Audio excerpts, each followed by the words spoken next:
Imagine investing your life savings in a company's IPO because the prospectus promised strong growth, clean financials, and huge expansion plans. But months later, the truth comes out. Financial statements were misleading, important liabilities were hidden, business risks were suppressed, share prices crash, investors suffered devastating losses, and suddenly, one critical legal question shakes the entire corporate ecosystem. Who will compensate investors for the damage caused by false statements in the prospectus? Directors? Promoters? Auditors? Merchant bankers? Today, we are entering one of the most powerful investor protection provisions under the Companies Act 2013, Section 35. Welcome to Corporate and Securities Law Compass, navigating law with clarity. Today, we are discussing Section 35 of the Companies Act 2013, Civil Liability for Misstatements in Prospectus. This provision is one of the most important pillars of disclosure accountability under Indian corporate law because it creates financial and legal responsibility for losses suffered by investors due to misleading prospectus disclosures. If Section 34 represents criminal liability, Section 35 represents civil liability. This distinction is extremely important for every law student, company secretary, advocate, chartered accountant, CMA professional, director, investor, and compliance officer. Section 35 is fundamentally about compensation and accountability. The law recognizes one very important reality. When investors subscribe to securities, they rely upon disclosures made in the prospectus. If those disclosures are false, misleading, or materially incomplete, investors may suffer financial damage. The law therefore provides a mechanism through which responsible persons can become liable to compensate affected investors. Now let us first understand the legislative philosophy behind this provision. Capital markets cannot survive without trust. Public investment depends on disclosure credibility. Retail investors do not possess insider access. Institutional investors also rely heavily on disclosed information. If companies and promoters could make false claims without consequences, public confidence in securities markets would collapse. Section 35 therefore strengthens market discipline by imposing civil consequences for misleading prospectus disclosures. Now let us understand the statutory framework in simple language. Section 35 provides that where a person subscribes for securities based on a prospectus containing untrue or misleading statements and suffers loss or damage, certain persons connected with the issue of the prospectus may become liable to compensate the investor. This is extremely important. The provision focuses on investor loss. If misleading disclosures cause damage, civil liability may arise. Now let us discuss who can become liable under Section 35. This area is critically important in practical litigation and examinations. Liability may extend to directors, promoters, experts, and persons authorizing issue of the prospectus depending upon facts and involvement. This creates a broad accountability structure. The law does not allow disclosure responsibility to disappear through delegation games. Now let us discuss the meaning of untrue statement. This concept must be understood carefully. An untrue statement does not only mean complete fabrication. A technically correct statement can still become misleading if material information is hidden. Omission can also create liability. Half-truths can become dangerous. Context matters significantly. Suppose a company aggressively highlights revenue growth but conceals massive pending litigation threatening future operations. The revenue numbers may be accurate, but the overall disclosure may still mislead investors. This is where governance ethics and disclosure integrity become central. Now, let us discuss the difference between criminal liability and civil liability.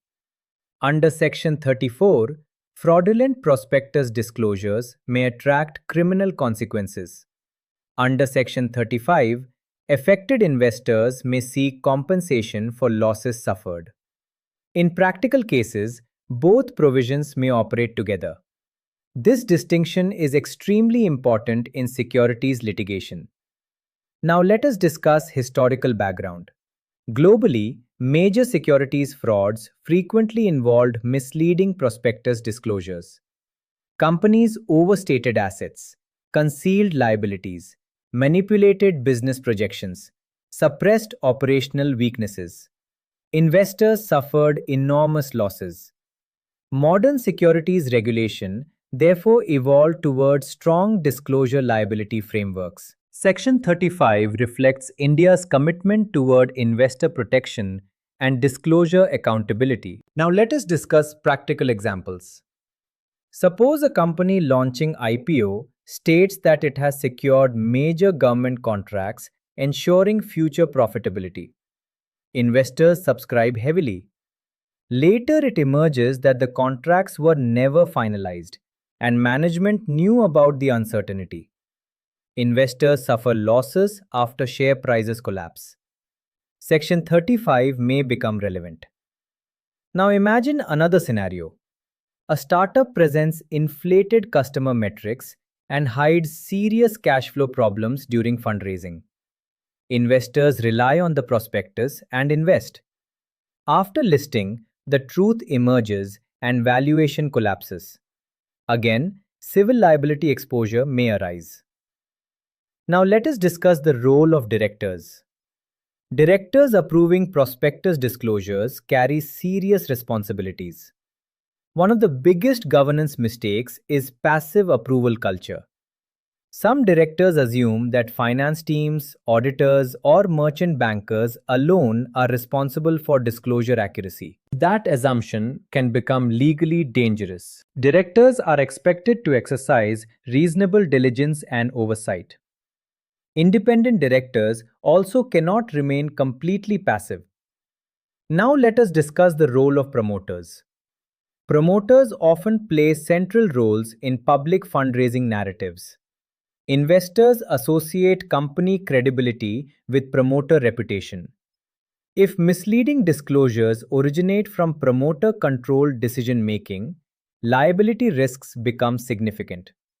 Promoter conduct therefore becomes highly scrutinized during prospectus disputes. Now let us discuss the role of company secretaries. The company secretary becomes one of the most important governance coordinators during public issue processes. The CS ensures filing compliance, disclosure coordination, board approvals, regulatory timelines, and communication consistency. Strong secretarial governance significantly reduces litigation exposure. Weak compliance systems often create future disputes. Now let us discuss the role of chartered accountants and auditors. Financial disclosures inside prospectus carry enormous influence over investor decisions. Revenue recognition, liabilities, related party transactions, contingent exposures, and profitability statements must be accurate and complete. Auditors and financial professionals therefore operate under significant responsibility during public issue processes. Now let us discuss merchant bankers and intermediaries. Merchant bankers conduct extensive due diligence before public issues. They review disclosures, verify records, analyze litigation exposure, and assess business risks. Failure to identify suspicious inconsistencies may create regulatory and litigation consequences. This demonstrates how securities governance operates through multidisciplinary accountability. Now let us discuss practical governance risks.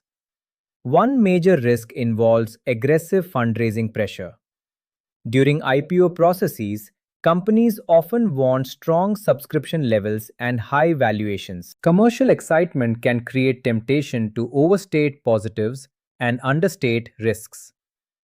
This is where governance integrity becomes critical. Strong companies maintain disclosure honesty even when disclosures are uncomfortable. Weak governance environments hide risks temporarily. Now let us discuss investor reliance. A very important principle in securities litigation is whether investors relied upon the prospectus while making investment decisions. The prospectus becomes the foundation of informed consent in public investment. This is why disclosure accuracy matters so much. Now let us discuss hidden professional and academic traps. Many students assume liability arises only if statements are completely false. That is incorrect. Misleading omissions may also create liability. Another hidden trap involves assuming that only directors become liable. Liability may extend more broadly depending upon involvement and authorization. Now let us discuss defenses and practical legal analysis. Certain defenses may exist if a person can establish lack of knowledge, reasonable belief in truthfulness, or withdrawal of consent before issue. However, these defenses depend heavily upon facts and evidence. Documentation becomes critically important. Board minutes, due diligence records, legal opinions, and compliance communications may later become vital evidence. Now let us discuss practical drafting precautions. Risk factors should be company specific and meaningful. Financial disclosures must reconcile properly. Material litigation should never be hidden. Forward-looking statements should be carefully controlled. Related party transactions should be transparently disclosed. Issue objects should be realistic and supportable. These practices significantly reduce civil liability exposure. Now let us discuss ROC filing perspectives. Prospectus-related filings must remain consistent and accurate. Mismatch between regulatory filings and public disclosures can create major litigation risk. Professionals should preserve all supporting documentation carefully. Now let us discuss the relationship between Section 35 and SEBI regulations. SEBI regulations extensively govern public issue disclosures and investor protection mechanisms. SEBI ICDR regulations impose detailed disclosure standards. Misleading disclosures may trigger SEBI enforcement action alongside civil liability under company law. Stock exchanges, institutional investors, and regulators monitor disclosure quality closely. Now let us discuss practical case study style illustrations. Imagine a pharmaceutical company claiming strong regulatory compliance during IPO process. After listing, regulators uncover major manufacturing violations already known internally before issue opening. Investors suffer severe losses. Litigation begins alleging suppression of material risks. This is precisely the type of situation Section 35 addresses. Now imagine another example. A real estate company projects massive future growth based upon land assets. Later, investors discover major title disputes and environmental restrictions were inadequately disclosed. Again, disclosure integrity becomes central. Now let us discuss governance philosophy. Section 35 sends a powerful message to the corporate world. Public money cannot be raised casually through exaggerated narratives or incomplete disclosures. Whenever investors trust prospectus statements, the law expects accountability. This principle supports long-term market credibility. Now let us discuss the role of advocates. Advocates handling securities disputes frequently analyze whether disclosures were materially misleading, and whether investor loss can be linked to prospectus statements. Civil liability litigation often becomes highly technical, involving financial analysis, disclosure interpretation, and evidentiary review. Now let us discuss due diligence perspectives. During mergers, acquisitions, and strategic investments, historical prospectus disclosures are often reviewed carefully. Any past inconsistency may become a major governance red flag.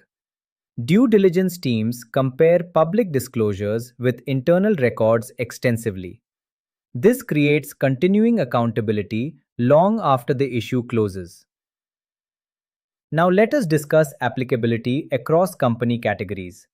Section 35 primarily affects public companies issuing securities to the public. Listed companies face the highest practical relevance. Private companies generally do not issue public prospectus in ordinary circumstances. However, disclosure accountability principles remain broadly important across corporate structures. Now let us discuss practical compliance culture. Strong governance systems encourage transparent communication, even regarding risks and uncertainties. Companies with ethical disclosure culture generally build stronger long-term investor trust. Short-term concealment often creates far greater long-term damage. This is one of the biggest governance lessons under Section 35. Now let us discuss penalties and consequences practically. Civil liability can involve substantial compensation claims. Investor class actions, regulatory proceedings, and reputational damage may follow. Professional disciplinary proceedings may also arise against negligent experts or intermediaries.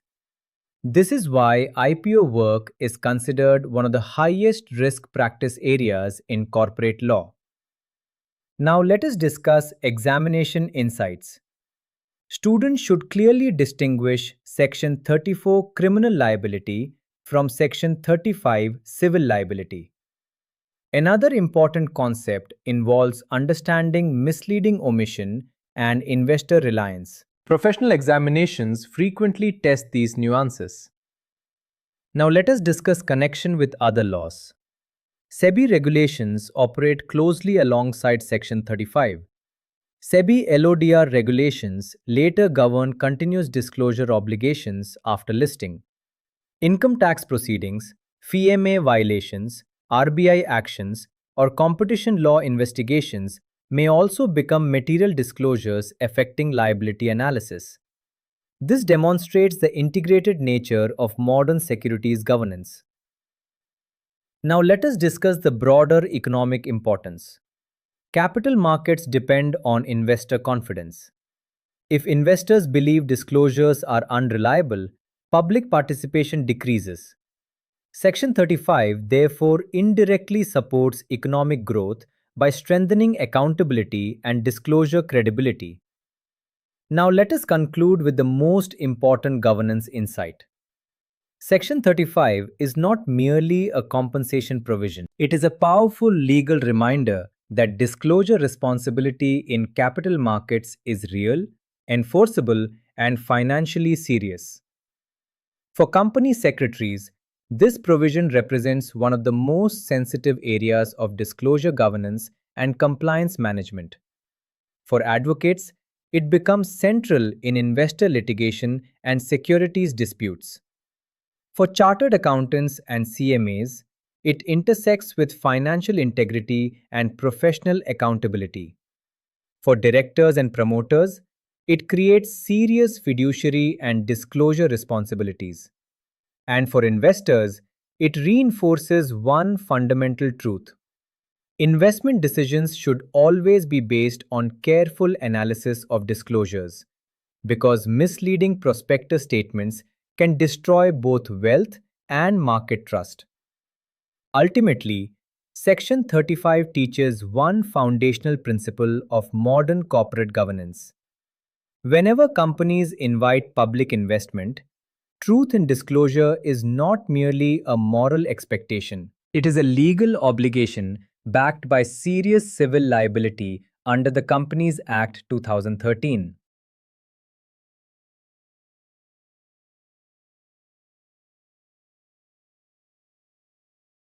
Disclaimer: viewing this video or accessing the content on this channel are free and does not create any professional, advisory, or client relationship between the speaker and the viewer. The content is shared solely for general educational and informational purposes. The speaker is a member of the Institute of Company Secretaries of India, ICSI. However, the information provided in this video should not be construed as professional advice, consultancy, or opinion under any law or regulation. Viewers should not rely solely on the information provided in this video for making legal, financial, regulatory, or compliance decisions. Any person intending to rely upon or act on the information contained herein should independently verify the relevant provisions of law and, where appropriate, seek professional advice from a qualified professional. The speaker, the Institute of Company Secretaries of India, ICSI, and any organization or listed company with which the speaker may be associated shall not be liable for any direct or indirect loss, damage, or consequences arising from reliance on the information provided in this video or channel. The content shared on this channel is based solely on publicly available information, general legal provisions, and academic discussion of corporate and regulatory frameworks. The speaker confirms that no unpublished price-sensitive information, UPSI, confidential information, or proprietary information of any listed company or organization has been disclosed or discussed in any video or content on this channel.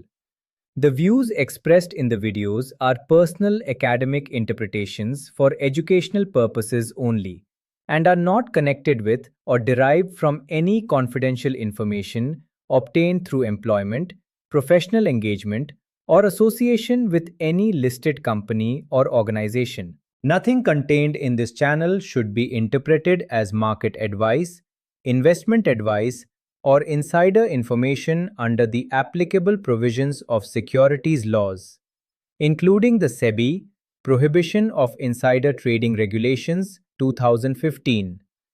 Viewers are advised that the information shared is purely for general educational awareness and should not be relied upon for investment decisions, trading decisions, or regulatory compliance without consulting appropriate professionals and official sources.